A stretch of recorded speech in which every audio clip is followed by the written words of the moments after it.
All right, welcome back to the Live Zone Primetime on this Thursday night. It's Thursday, April 16th today. No more taxes. We're looking at, that's right.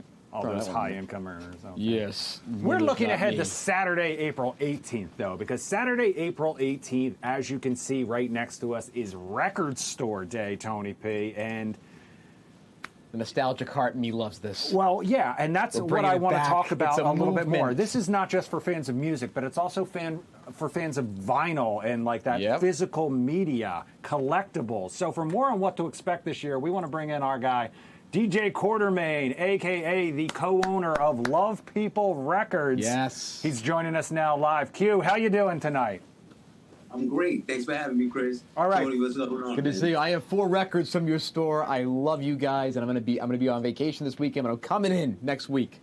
I like to hear that. I love you guys. Well, Q, first and foremost, thank you so much for hanging out late, because I know you're in the shop right now, and also because the last time I saw you, you told me you've got a new baby at home too. So how's the family first and foremost?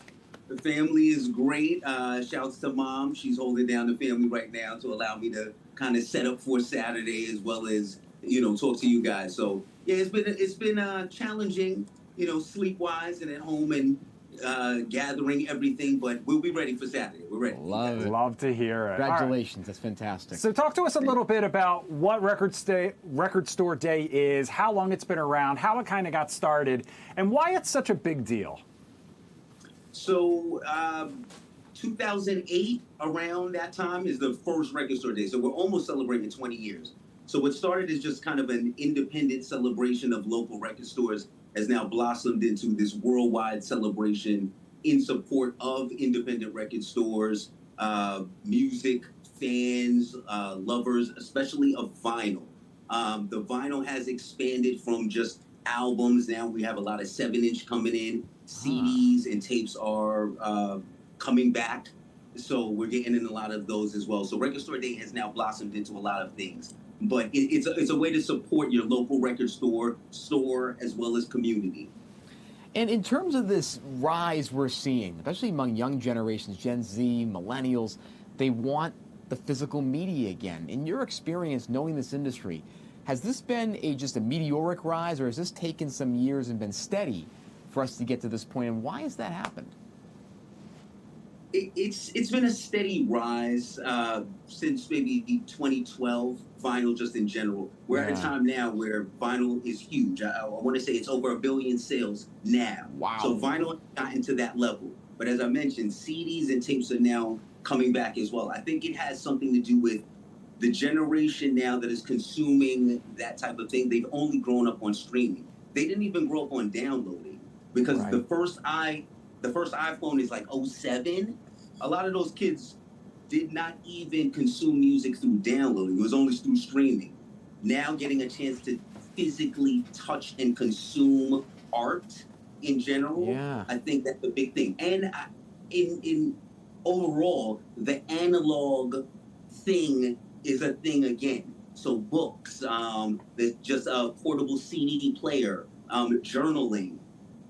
All of it is coming back, so we just find ourselves in a great position right now. Okay, so Q, on that note, is that good for business, or has it made things a little more stressful because you kind of have to appeal to a wide variety of tastes? People have, streaming has democratized music in a way that, you've got YouTube stars and you've got all these different genres. Is it tough to try to keep up with all of those tastes, or do you kind of you're more than happy to bring the business in? That's a great question. When we first started, it was primarily used records. I've been DJing for over 30 years. My wife used to DJ. My dad used to have a record store. Wow. So we've had records. So when we started, it was just used records. As younger people were coming in and giving us an idea of what they were into, we started bringing in new independent artists, newer titles. And then even with Record Store Day, it's a combination of new and old. Mm-hmm. We try to keep up with some of the tastes, but I think one of the things that makes us very special is we curate it to our tastes. My taste is very varied. Like I said, I've DJed for a long time, and I spin a lot of things. soul, funk, hip hop, jazz, rock, blues, Brazilian, pop, a lot of things. But I try to blend the trends with just our taste. And people seem to like our taste. So we're going to keep it that way. We try to curate it. And for this day coming up on Saturday, it's going to be a lot of people coming in. Inventory is going to be flying around. What do you expect to be the biggest hot ticket items when people go into your store?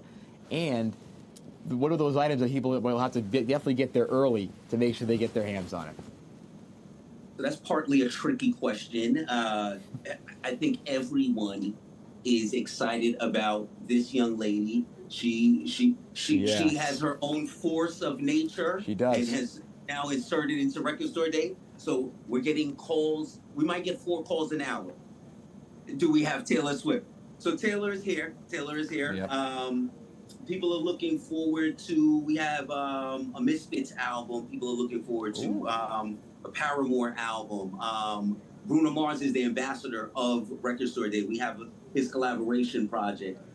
We have some 45s, DJ Coco, super ill DJ. Yeah. He has a Cuban box set. So it's a nice variety. We have a lot of jazz. We have a Kensington particularly is a jazz aficionado neighborhood. And so we try to pull in some jazz for the people. But we have a very varied selection. It is limited pressings of the releases. Right. It's distributed somewhat democratically among the record stores. So we have 3 copies of some. We have 1 copy of some. So it is encouraged to call us, see if we have the record, call around to other local record stores.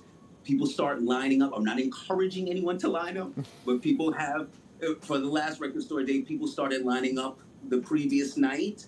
I'll leave that where it is. But wow. That's fantastic. So, Q, talk to us a little. I think it is. I think it's great. I mean, I love when people are excited about something. Exactly. So, Q, talk to us a little bit about your shop in particular, Love People Records, not just where the name came from, because I know that's special, but also a little bit more about what you've got inside. Sure. We have talked before, but just to the audience, my dad had a record store in Brooklyn, New York, called Love People. During the pandemic, my wife and I had an opportunity to rent a space in a store right across the street, and we had records. When we were thinking of names, she said, "You're crazy if you don't name it after your dad's store." So we've been Love People Records since 2021, reestablished. It's been amazing. We have 3 children. My children are always here. So it's a family-oriented environment. We have the Pac-Man machine. We teach DJ classes. We've had producer events. We have live programming, one-man show. We've had the band. We hosted an event outside of the store, Faucet Fest last year. We had Odyssey. We have a lot of events. It's a nice environment if you love music, if you used to love music and you want to get reacquainted with it, and if you're new to discovering music and certain artists, it's a great springboard, because even just some of my friends and the people that hang out at the shop is so knowledgeable. So if you're a young person, getting into Bob Dylan for the first time, chances are there's somebody that's in the shop that can give you the rundown of Bob Dylan's greatest hits. Yeah. So it's a library, it's a museum, it's my atelier. I make the merch, so it's everything. I love that. Now, for someone who may be a first-time shopper inside this incredible store, what would be your advice for how they should approach this weekend, how they should purchase different vinyls or different pieces of media? Should there be a strategy in how they do it? Because when I went to some vinyl stores, and especially when I came to yours, I bought like 4 or 5 at once. And I'm like, maybe I should have taken my time a little bit more. Is there a strategy to shopping right? I think in the current times as well, you are just being responsible if you come with your budget. So set a budget of how much you want to spend. You can be conservative, especially if you're just starting out. Right. I think that's great advice for any new endeavor you're going to embark on. Right. Baby steps, take it light, put a couple 20s aside. Pick used records, I think, is the best thing also. The condition may vary, if you come to a store like us, I try to clean and grade all of the records that are on the store, on the floor. So chances are you're going to get through that record. Take a chance on something, you know, you may have heard about before, but I wouldn't spend over $15 to start. Baby steps, baby steps. It's a very addictive collecting thing. It is very true. Yeah. It's so, and I don't even have a record player. I just collect them for fun. Okay? That was one of the biggest things that I saw with the young people before they started really getting into it. They were buying vinyl as just the merch piece for their favorite artists. Yes. They had never even opened it. Fascinating. No, and I'm still at that situation because I just don't have enough room in my apartment. But can I ask you this? What, from a sound perspective, auditory and just an experience, what makes vinyl sound so much better and just more connected in your mind? That's a tough thing. There is a scientific difference between the sound of vinyl and CDs and listening to an iPod. Not to get too nerdy about it, but one of the things that makes an MP3 is it squashes the sound.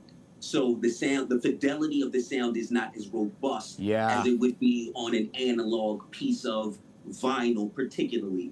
Back in the days, especially, they were mixing on tape. They were mixing through the board, and then when they cut it to vinyl, it had a sound. Yeah. But even inside of the sound is the connection to the physical putting the record on a turntable and watching the record spin and engaging with the cover art and having conversation, and it's more than just the sound. Right. It's a whole experience. It's an experience. Just full disclosure, the last time I was in Q's shop, we walked out, and I had a Creedence Clearwater Revival album, and Molly had the Texas Sun single. So he runs the gamut. Let's just put it that way. I love it. And I realized, I thought I had bought the Police Synchronicity as well. I went back and looked, and I don't think I did. So if you still have it, hold on to it for me, because I'll be there to go pick it up.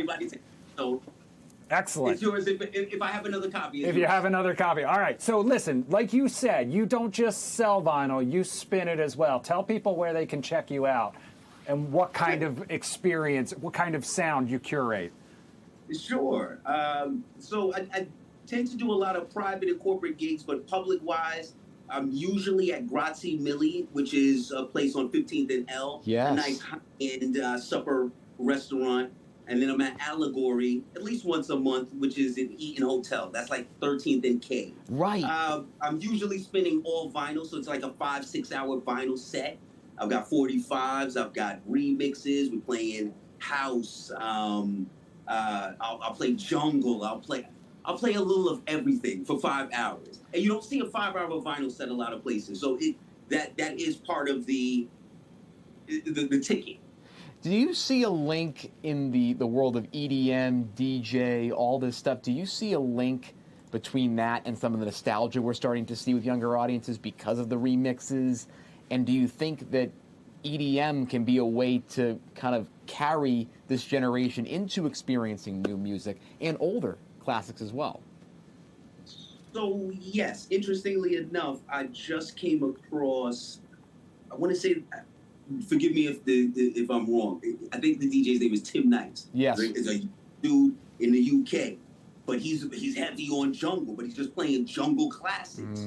But it's reintroducing a whole new audience, and jungle is like 93 to 2000, and then it becomes drum and bass, and so EDM is kind of a catch-all for electronic dance music, which has all types of flavors. Right. But yes, because there are a lot of young kids that are just getting into the 95 house stuff. They're just getting into acid house.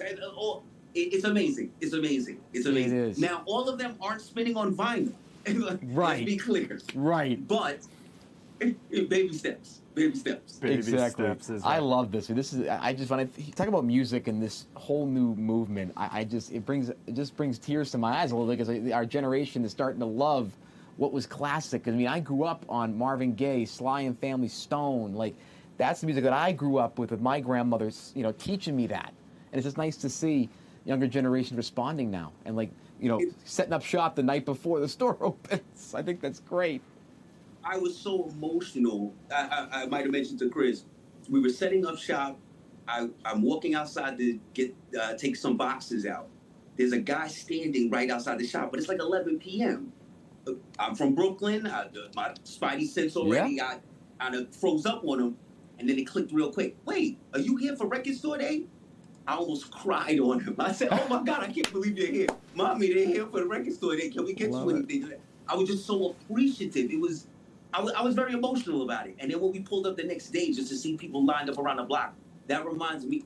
I like showing this picture. It reminds me of being a kid. This is me at 15. Wow. On the turntables. It might not be that clear, but that's incredible. I used to be one of those kids that lined up. I lined up for Jay-Z, Reasonable Doubt. I lined up for Beastie Boys, Ill Communication, Midnight Marauders. I was on line at HMV. I was one of those kids. I love it. Q, if people want to line up outside your store, not that you're encouraging it, tell people where they can go to learn more about Love People Records and where they can go to follow you too. I love it. So Love People Records is our social handle on everything. LovePeopleRecords.com is our website. We sell internationally. Kensington is our neighborhood, Fawcett Street, 10429 Fawcett Street. We're right behind Safeway if you're familiar with Kensington. So Friday night, if you do come, bring a little lawn chair, bring your koozie, keep it cupped, and we'll see you in the morning on Saturday. We open up 9 a.m. All right, I'd love to hear it. DJ Quartermaine, thanks so much for spending some time with us here tonight on the Live Zone Prime Time. And I can't wait to check out Tony P's record collection.